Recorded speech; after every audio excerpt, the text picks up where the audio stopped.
ដែរព្រោះអាវុធទេពរបស់ពួកគេមានថាមពលដែលមិនអាចនឹកស្មានដល់នេះនិយាយថាអាវុធរបស់មនុស្សនឹងបាក់ប៉ះសិនបើពួកគេត្រូវបានប្រើប្រឆាំងនឹងព្រះដូច្នេះ Gol ក៏ចាប់ផ្ដើមអស់សង្ឃឹមប៉ុន្តែ Hilda បានក៏ហៅ Valkyrie ទាំង11 Hilda សួរ Valkyrie ម្នាក់ឈ្មោះ Rencris ថាតើនាងដឹងអំពីវត្ថុទេពរបស់សដែរទេដូច្នេះ Rencris ក៏និយាយថាសមានត្រោមដៃដែកដែលអាចទប់ទល់នឹងការវាយផាទាំងអស់ក៏ដូចជាញញួរមយលនាដែលបានបំផ្លាញ Frost Giant Hilda ដឹងថាវត្ថុទេពទាំងពីរមានថាមពលលើសលប់ហើយនាងបញ្ជាក់ថាពួកគេមិនអាចយកឈ្នះសបានទេលុះត្រាតែពួកគេមានអ្វីផ្គូផ្គងអាវុធរបស់គាត់ដូច្នេះនាងក៏សូមឲ្យ Rencris លះបង់រាងកាយរបស់នាងដើម្បីឲ្យមនុស្សអាចយកឈ្នះការប្រយុទ្ធបានយើងត្រឡប់មកបច្ចុប្បន្នវិញខណៈពេលដែលលំពេងរបស់ Lipu បានបញ្ចេញបន្លឺហើយយើងដឹងថា Rencris បានប្រើបច្ចេកទេស Divine Tracer Forge ដើម្បីប្រែក្លាយខ្លួននាងទៅជាអាវុធទេព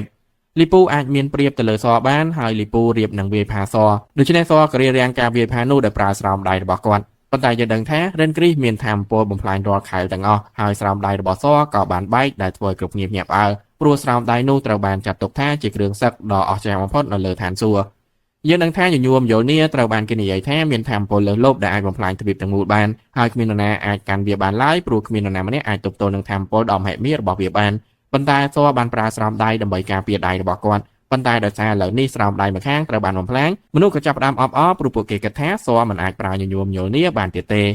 Lipu បន្តវាយលុកហើយសព្យាយាមគេចពីការវាយផារបស់គាត់ប៉ុន្តែគ្រប់គ្នាភ្ញាក់ផ្អើលនៅពេលដែលញញួរមយលនាចាប់ផ្ដើមប្រែកាយពួកគេឮសំឡេងរបស់វាប្រៀបដូចជាវានៅមានជីវិតហើយសដឹងថាទីបំផុតវាបានភ្ញាក់ឡើងហើយដែលធ្វើឲ្យស៊ូភ្នំភើប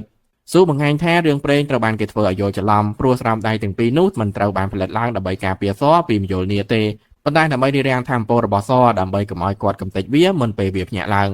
ងសដោះស្រោមដៃមួយទៀតចេញហើយគាត់លើកមយលនាដោយដៃទទេរបស់គាត់បញ្ចេញថាមពលរបស់គាត់ហើយប្រាប់ Lipu កុំឲ្យស្លាប់ព្រោះគាត់ចង់រីករាយនឹងការប្រយុទ្ធរបស់ពួកគ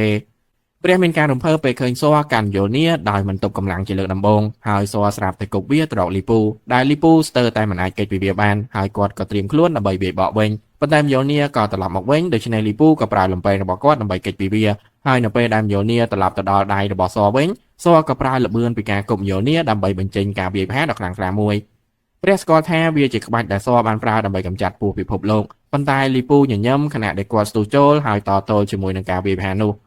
ការផ្ទុះមួយបានគ្របដណ្ដប់លើសង្វៀនហើយមនុស្សមានការបារម្ភពី Lipu ប៉ុន្តែពួកគេដឹងថា Lipu អាចរារាំងការវាយផានោះបានដូច្នេះពួកគេក៏ស្រែកហៅឲ្យគាត់ប៉ុន្តែពួកគេស្រាប់តែឈប់នៅពេលដែលពួកគេដឹងថាជើងរបស់ Lipu បានបាក់ហើយនៅពេលដែល Lipu ដួលលុតជង្គង់ស៊ូគិតថាការប្រយុទ្ធបានចប់ហើយប៉ុន្តែសេះរបស់ Lipu ស្រាប់តែរត់មករកគាត់ហើយសបានអនុញ្ញាតឲ្យ Lipu ឡើងជិះវាដើម្បីឲ្យ Lipu អាចបន្តការប្រយុទ្ធរបស់ពួកគេទៀតប៉ុន្តែ Lipu ពិបាកក្រោកឡើងព្រោះជើងរបស់គាត់បានបាក់ហើយមនុស្សបានស្រែកហៅឲ្យគាត់ដូច្នេះគាត់ក៏បង្ខំខ្លួនឯងឲ្យក្រោកឡើងព្រះហឺមេសសួរថាតើវាផ្ទុយនឹងច្បាប់ឬអត់ព្រោះវាគួរតែជាការប្រយុទ្ធមួយទល់នឹងមួយប៉ុន្តែស៊ូបញ្ជាក់ថាសេះនោះគ្រាន់តែជាផ្នែកបន្ថែមនៃរាងកាយរបស់ Lipu ប៉ុណ្ណោះ Lipu និយាយជាមួយសេះរបស់គាត់ដែលវាយល់ព្រមបន្ថយគ្រប់យ៉ាងដើម្បីឈ្នះការប្រយុទ្ធហើយពួកគេក៏ចាប់ផ្ដើមរត់ជុំវិញសខណៈដែល Lipu ត្រៀមប្រើក្បាច់ពិសេសរបស់គាត់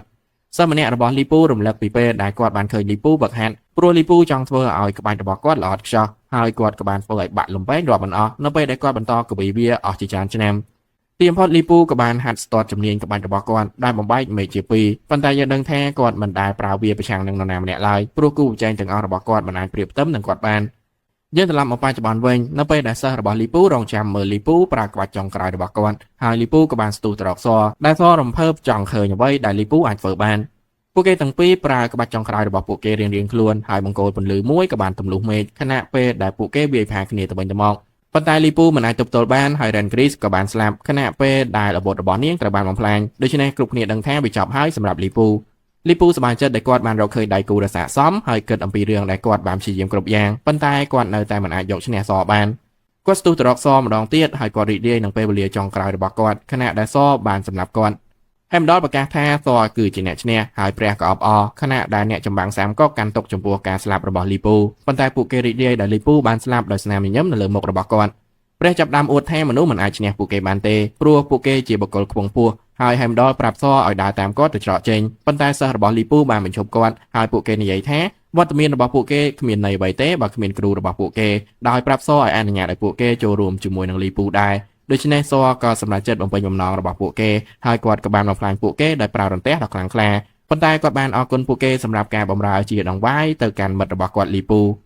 Gol សួរ Hilda ថាតើនឹងមានអ្វីកើតឡើងចំពោះ Lipu និង Rencrisដូច្នេះ Hilda បញ្យល់ថា Ragnarok គឺជាសមរភូមិព្រលឹង